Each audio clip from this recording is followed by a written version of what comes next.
ભારેથી અતિ ભારે વરસાદને ધ્યાનમાં લઈને બારડોલી તાલુકા બાદ પલસાણા બાદ કામરેજ તાલુકો પણ પ્રભાવિત થયો છે। દ્રશ્યમાં બતાવવાનો પ્રયાસ કરીશ કે હાલ જે કામરેજ તાલુકાનું ડુંગર ચીખલી ગામ, જે ચીખલી ગામ આ દ્રશ્ય તમે લાઈવ સીધા ટીવી પર જોઈ રહ્યા છો કે ચીખલી ગામની અંદર જે કેર સમાને ઘૂંટણ સમા પાણી ક્યાંક ને ક્યાંક ભરાવા પામ્યા છે। અહીંના સ્થાનિકોનું જનજીવન હાલ પ્રભાવિત થવા પામ્યું છે। ખેતરે જવા માટે પણ લોકોને તકલીફ પડી રહી છે।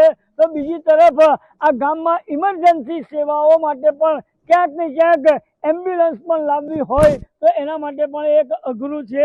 ખાસ કરીને આ દ્રશ્યની અંદર જોઈ શકો છો કે કામરેજ તાલુકાના ચીખલી ગામે જે પાછળથી ખાડી પાસ થાય છે એ ખાડીમાં ઘોડાપૂરની સ્થિતિને ધ્યાનમાં લઈને હાલ આ સ્થિતિનું નિર્માણ થયું છે। ચીખલી ગામના હાલ બેહાલ થવા પામ્યા છે।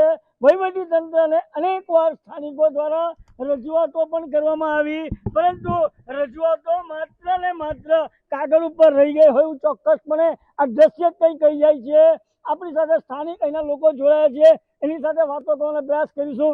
જે કેટલા વર્ષો જૂની સમસ્યા, કયા કારણે સમસ્યા ઉદ્ભવી, ક્યાં રજૂઆત કરી, શું કહેશો?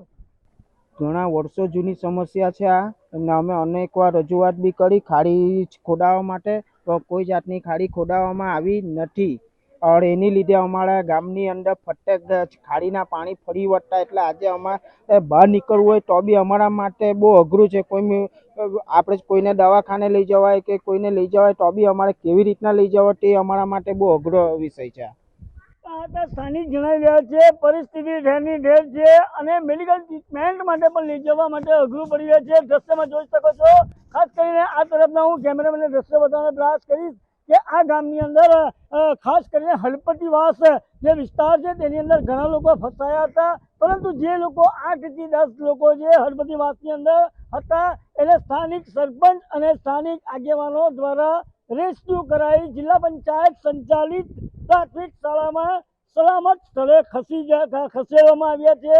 ત્યાં સમગ્ર સહી સલામત જગ્યા પર ખસેડ્યા બાદ લોકોને ભોજન તેમજ એક આશરો પણ ગ્રામ પંચાયત અને ગામો દ્વારા આપવામાં આવી રહ્યો છે। 24 કલાકમાં વધારે વરસાદના કારણે રૂવા ભરમપુર રોડ પર આવેલ એક સિંગોળી ફળ્યું છે અને ત્યારબાદ એક ગામમાં સેન્ટરમાં એક પુલ ફળ્યું છે। આ બે ફળિયામાં 15 જેટલા પરિવારોને અસર થાય, 15 જેટલા ઘરોમાં અસર થાય એટલું પાણી ભરાયું છે, જે પૈકી કુલ 59 લોકોને સ્થળાંતરિત કરવામાં આવ્યા છે।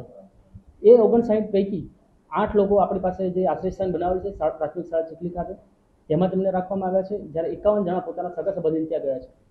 અને જે 8 લોકોને રાખવામાં આવ્યા છે એ લોકો માટે જમવાની, સવારે ચા નાસ્તાની વ્યવસ્થા, તમામ વ્યવસ્થા ગ્રામ પંચાયત દ્વારા કરવામાં આવી છે। ખૂબ મુસળધાર વરસાદ છે અને આજુબાજુ જે ચીખલી ગામનું ભૌગોલિક જે પરિસ્થિતિ છે એ નીચાણમાં આવેલી છે। આજુબાજુના ગામોની કમ્પેરિઝનમાં થોડું નીચાણવાળું ગામ હોય તથા ખેતરોમાં જે પાણી ભર્યા છે એ પાણી ઉતરતા ગામમાં એક સેન્ટરમાં અહીંયા ભેગા થતા હોય છે, અને જેને કારણે આગળથી પણ જે ખાડીનું બ્લોકેજ ચાલુ આવે છે એના કારણે આ ગામમાં પાણી ભરવાની પરિસ્થિતિ સર્જાઈ છે। આજે હાલ ચીખલી ગામ એ બેટમાં ફેરવાયું ચોક્કસપણે આ દ્રશ્યો કહી જાય છે। વહીવટી તંત્રની પાપે હાલ ચીખલી ગામના હાલ થયા છે બેહાલ। કેમેરામેન સ્મિત રાઠોડ સાથે કેતન પટેલ, ન્યૂઝ 18 ગુજરાતી, ચીખલી, સુરત।